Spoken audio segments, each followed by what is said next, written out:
Waouh, quelle énergie. Je m'appelle Malika, c'est mon vrai prénom de naissance, c'est pas un surnom. Mais j'ai remarqué que souvent, quand je me présente à de nouvelles personnes, je dis Malika. Il y a des gens, ils entendent Monica, comme s'ils avaient une sorte de logiciel d'autocorrection installé dans leur tête. Et si je ne les corrige pas, le prénom Monica, sur moi, ça choque personne, hein. Mais si j'insiste et je dis non, c'est Malika, là, je vois la dissonance cognitive arriver dans les yeux des gens. Et c'est là qu'on m'interroge et qu'on me pose des questions. Mais pourquoi? Pourquoi, Malika? Comme si c'était un problème.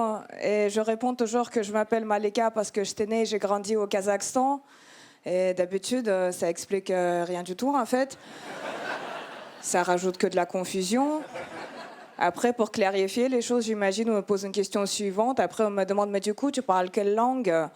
Et ma langue maternelle, c'est le russe. Ce qui rajoute encore plus de confusion. En fait, ça aide pas.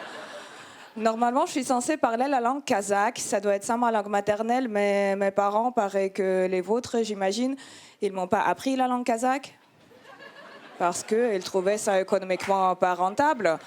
Et du coup, ils me parlaient en russe. Et après, j'ai appris aussi l'anglais et le français. Donc, je maîtrise déjà 3 langues colonisatrices. Et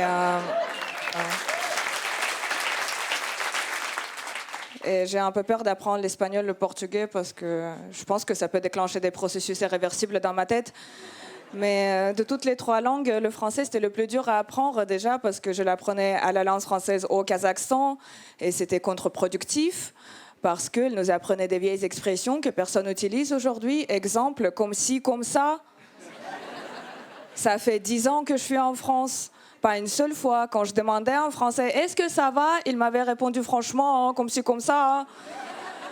Moi, j'aime bien cette expression. Je veux qu'elle revienne. Je ne l'ai pas apprise pour rien. Non, vraiment, dans la vie quotidienne, comme ça, Malika, elle est comment ton café? Comme ci, comme ça. T'aimes bien quand je te baisse comme ça, franchement, comme ci, comme ça. Du coup, je sentais que je pouvais pas trop compter sur l'Alliance française. Avant de partir en France, j'ai commencé à faire mes propres recherches au cas où. J'ai commencé à écouter du rap français parce que il y avait la section d'assaut qui est arrivée jusqu'au Kazakhstan. Désolée. Mais ça m'a appris plein d'expressions utiles du genre j'ai dû côtoyer le pavé, la conseillère m'a clairement négligée. J'ai appris aussi que Paris, c'était Alcatraz et qu'il y avait des gens avec un cœur fin et noir comme un Sénégalais. Peu importe ce que ça veut dire, c'est pas normal. J'espère qu'ils ont vu des cardiologues depuis. Non, mais il y a beaucoup d'expressions marrantes dans la langue française. Il y en a une que j'aime particulièrement, c'est « nique ta race ». Parce que moi, j'ai pas entendu d'analogue dans d'autres langues colonisatrices. Toute ma vie, je croyais que les pires insultes, c'était « nique ta mère », mais « nique ta race », c'est un autre level, c'est beaucoup, c'est un tiers de la terre quand même. Et je me rappelle, la première fois que je l'ai entendu, je marchais dans la rue, on m'a crié « ni hao », comme d'habitude. Et je me suis dit, pour cette fois-ci, pour la blague, je vais répondre en disant bonjour, comme on le dit au Kazakhstan. Du coup, je lui ai dit assalamu alaikum. Il m'a dit nique ta race. Et j'ai même pas compris pour quelle race je prends, en fait. Non, parlant du racisme, j'ai l'impression que j'en prends un peu trop ces derniers temps. Je vais vous expliquer, j'ai un prénom d'arabe, je viens d'un pays musulman. Là, j'ai même pas envie d'élaborer là-dessus. Janvier 2020, début de la pandémie, les gens veulent plus s'asseoir à côté de moi dans le métro. Ils changent de trottoir si je marche dans la rue. Ils couvrent leur nez avec un écharpe. Là, vu le contexte actuel et le fait que je parle russe, il y a des gens qui trouvent ça drôle ou approprié de m'accuser des actions de Poutine. Comme si j'étais là tous les jours à l'appeler et l'inciter à bombarder l'Ukraine. Donc, je prends pour les Chinois, je prends pour les Arabes, je prends pour les Russes. J'ai l'impression d'être en Disneyland pour les racistes. Merci, merci. J'en suis consciente que le Kazakhstan, c'est pas très connu comme pays, mais des fois, je croise des gens, ils me posent des questions très bizarres. Souvent, on me demande, mais Malika, c'est quoi ton vrai pays d'origine? Et je comprends pas cette question. Pourquoi je mentirais sur mon pays d'origine en utilisant le Kazakhstan pour ça, sérieux? J'aurais choisi quelque chose beaucoup plus cool, genre Tadjikistan. Et même si j'insiste et je dis que je viens vraiment du Kazakhstan, après on me demande « Ok, mais si tu viens du Kazakhstan, pourquoi t'es comme ça ?» Et je suis comment comme ça? Et pourquoi t'es asiatique? Et franchement, je me suis jamais posé la question avant. Et quand j'essaie d'y répondre, c'est pas du tout efficace.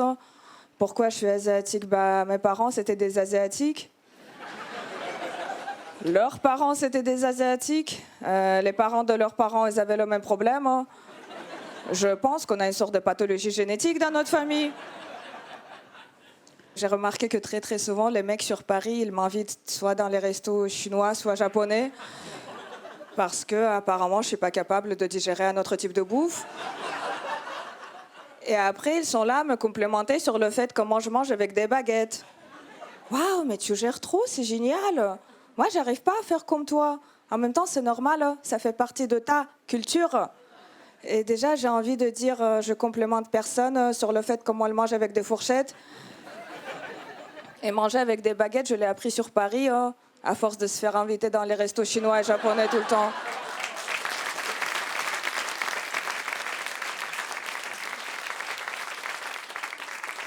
Une fois, il y a un mec, il m'a dit que je ressemblais à une actrice coréenne. J'ai demandé laquelle. Il m'a dit n'importe laquelle. Merci, c'était tout pour moi. C'était Malika. Merci beaucoup.